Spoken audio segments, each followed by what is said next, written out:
नमस्कार विद्यार्थियों, श्री श्याम कॉलेज की ऑनलाइन क्लासेस में आपका स्वागत है। इस क्लास में हम बीए बीएड सेकेंड ईयर तथा बीए फर्स्ट ईयर के लिए समुद्र विज्ञान पढ़ रहे हैं, जिसमें हम पढ़ रहे हैं महासागरीय नीतल के उच्चावच, जिसका ये 5वां पार्ट है।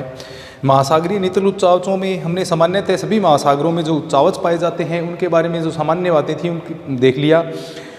जैसे कि महासागरीय नीतलीय उच्चावच हैं, उनमें मुख्यतः महाद्वीपीय मगन तट, महाद्वीपीय मगन ढाल, अगाध महासागरीय मैदान और उसके बाद में पाई जाती हैं जो गहरे गर्त जो हैं वो पाए जाते हैं, यानी महासागरीय गर्त पाए जाते हैं। इसके बाद में अगला जो टॉपिक है वो है अलग अलग महासागरों में, यानी जैसे हिंद महासागर, प्रशांत महासागर, अटलांटिक महासागर में ये जो उच्चावच हैं वो किस तरह से विस्तृत हैं, उन कौन कौन से इनकी विशेषताएँ हैं उनके बारे में हम पढ़ेंगे।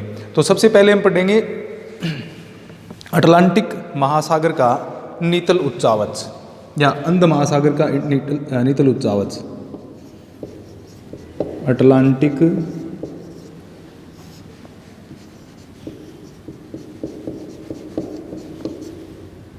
महासागर का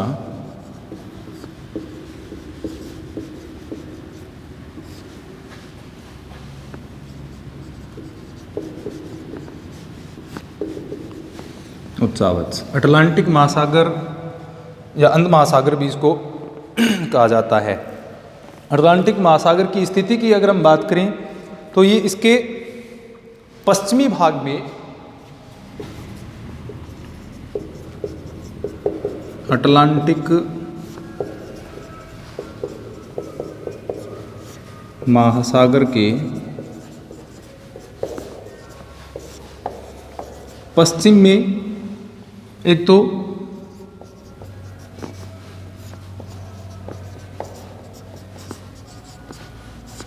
उत्तरी अमेरिका, दूसरा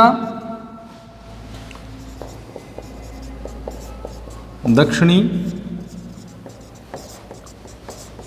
अमेरिका महाद्वीप स्थित हैं।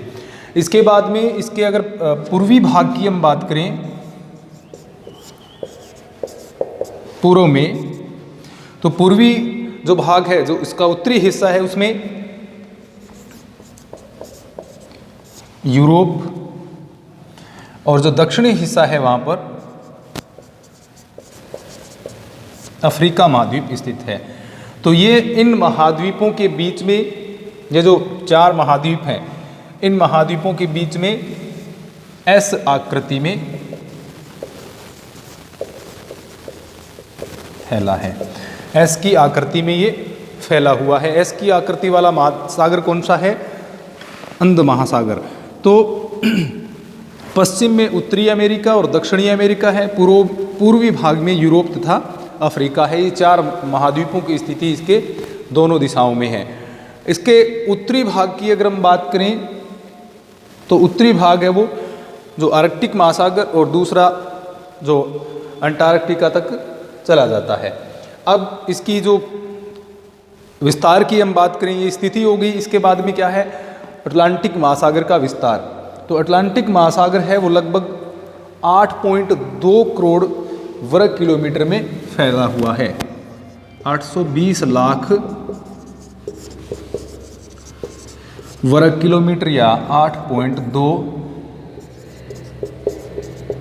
करोड़ वर्ग किलोमीटर में ये महासागर फैला हुआ है, जो कि आकार की दृष्टि से प्रशांत महासागर का लगभग क्या है?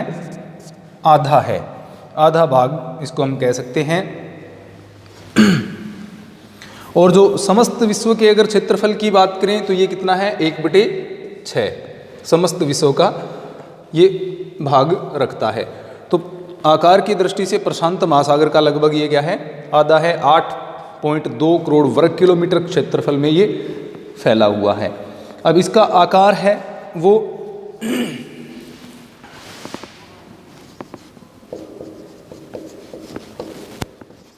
एस अक्षर के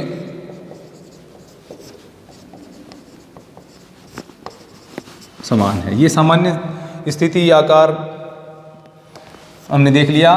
तो इसके पश्चिमी भाग में उत्तरी अमेरिका और दक्षिणी अमेरिका, पूर्वी भाग में यूरोप और अफ्रीका, इसकी आकृति है वो अंग्रेजी के एस अक्षर के समान है। क्षेत्रफल है वो 8.2 करोड़ वर्ग किलोमीटर है, जो कि प्रशांत महासागर का लगभग आधा और पृथ्वी की कुल क्षेत्रफल का 1/6 भाग ये रखता है। अब ये इसका एस आकार जो है, इससे ये प्रमाणित होता है कि जो महाद्वीप इसके दोनों ओर फैले हुए हैं वो आपस में पहले क्या थे, जुड़े हुए थे। विशेषतः जो प्रारंभ में जो उत्तरी अमेरिका था, दक्षिणी अमेरिका और यूरोप तथा जो अफ्रीका है वो क्या है, मिले हुए थे। बाद में जैसे कि वैगनर का महाद्वीपीय विस्थापन सिद्धांत है, तो ये आपस में मिले हुए थे।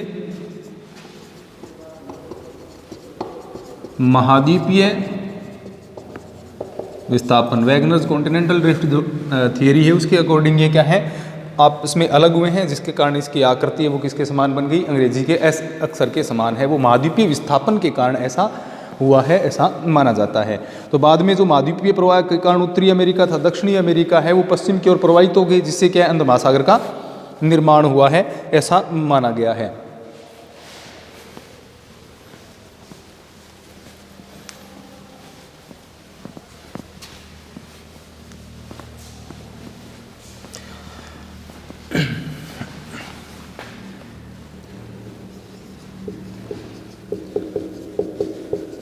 अटलांटिक महासागर का निर्माण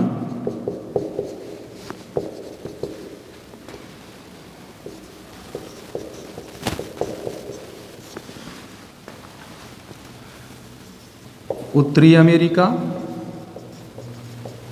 तथा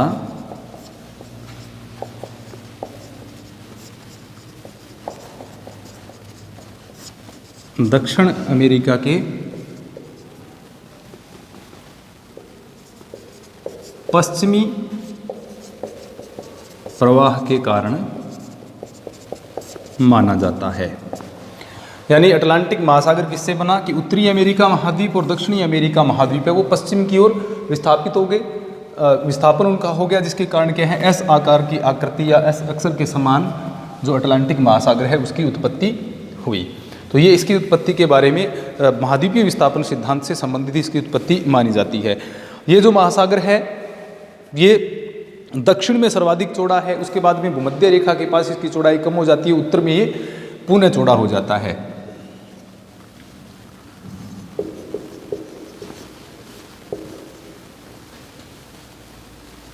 सर्वाधिक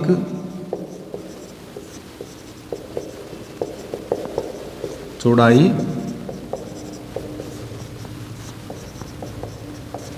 दक्षिण भाग में है। दक्षिण भाग में ये सर्वाधिक चौड़ा है, यानी जो दक्षिणी अमेरिका और अफ्रीका के बीच वाला जो भाग है इसमें इस जो अटलांटिक महासागर है इसकी चौड़ाई सर्वाधिक पाई जाती है। लगभग 35 डिग्री दक्षिणी अक्षांश के पास 35 डिग्री दक्षिण अक्षांश के पास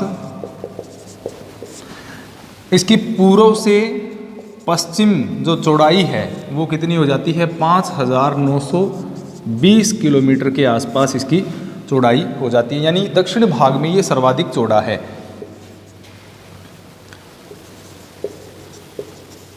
भूमध्य रेखा पर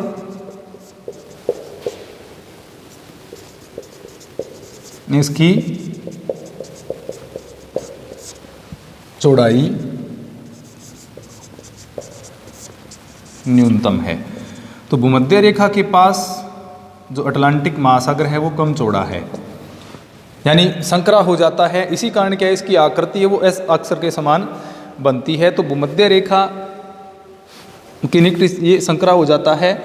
और विशेषतः जो साउरोक अंतरीप है और लाइबेरिया जो तट है उसके बीच में ये कम चौड़ा है। यहाँ पर साउरोक अंतरीप और इधर अफ्रीका की तरफ लाइबेरिया तट, यहाँ पर इसकी चौड़ाई है वो कम हो जाती है, लगभग 2650 किलोमीटर के आसपास इसकी चौड़ाई रह जाती है। यानी ये सबसे संकरा भाग हम कह सकते हैं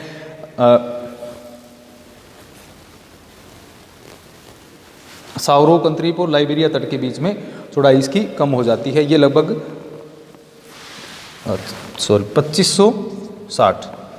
2560 किलोमीटर के आसपास ये चौड़ा रहता है। साउरो, कंद्रीप और लाइबेरिया तट के बीच में यानी चौड़ाई कम हो जाती है, संकरा भाग है।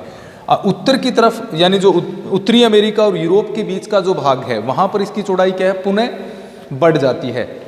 तो उत्तरी भाग जो लगभग 40 डिग्री उत्तरी अक्षांश की अगर हम बात करें तो यहाँ पर चौड़ाई इसकी पुनः बढ़ जाती है। ये दक्षिण भूमध्य रेखा के बाद सर्वाधिक चौड़ाई दक्षिण में 35 डिग्री दक्षिणी अक्षांश और 40 डिग्री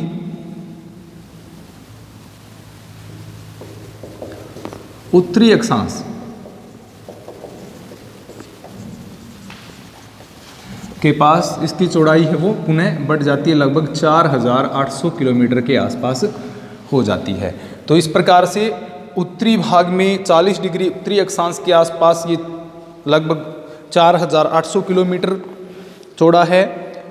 उसके बाद में भूमध्य रेखा पर इसकी चौड़ाई है वो घट करके लगभग 2560 किलोमीटर के आसपास हो जाती है और 35 डिग्री दक्षिणी अक्षांश पर ये सर्वाधिक चौड़ा है, जहाँ पर इसकी चौड़ाई है वो 5920 किलोमीटर के आसपास है। अब इससे सुदूर उत्तर में जाने पर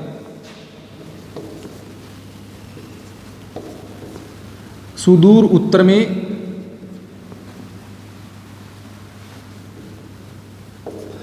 सुदूर उत्तर में पुनः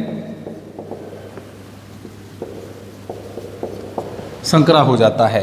यानी ज़्यादा उत्तर की तरफ हम जाएंगे तो ये पुनः क्या हो जाता है, संकरा हो जाता है, यानी चौड़ाई इसकी कम हो जाती है।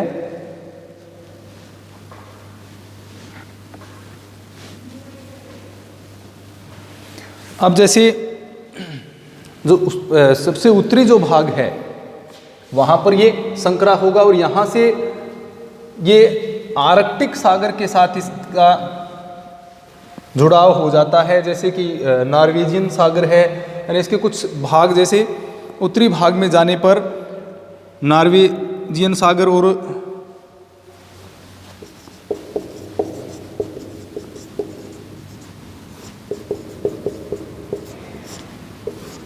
इसके अलावा डेनमार्क वाला जो भाग है, विशेषतः जो डेनमार्क जलडमरू मध्य है, इसके अलावा डेविस की खाड़ी वाला जो भाग है, डेनमार्क जलडमरू मध्य और डेविस की खाड़ी, ये जो भाग हैं इनके द्वारा ये फिर आर्कटिक सागर से इसका जुड़ाव हो जाता है। तो उत्तर सुदूर उत्तर की तरफ जाने पर ये क्या है, पुनः संकरा हो जाता है। इसके अलावा नॉर्वेजियन सागर, डेनमार्क जलडमरू मध्य और डेविस की खाड़ी जो है उसके माध्यम से ये किससे जुड़ जाता है, उत्तर की ओर